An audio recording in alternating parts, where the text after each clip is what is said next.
Dumneavoastră, pe domnul Alexu,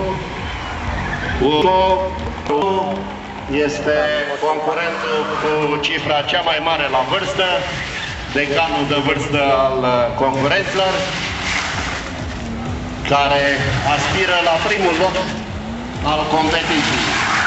La etapa trecută a pierdut primul loc pentru că a oprit în afara casetei, dar altfel timpul era de primul loc.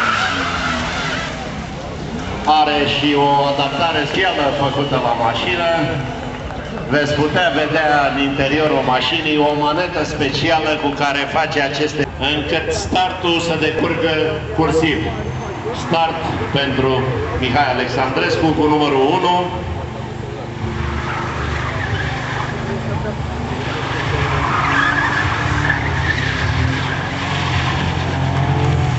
Această evoluție va conta în competiția cu Renault-ul lui Florin Muscăloiu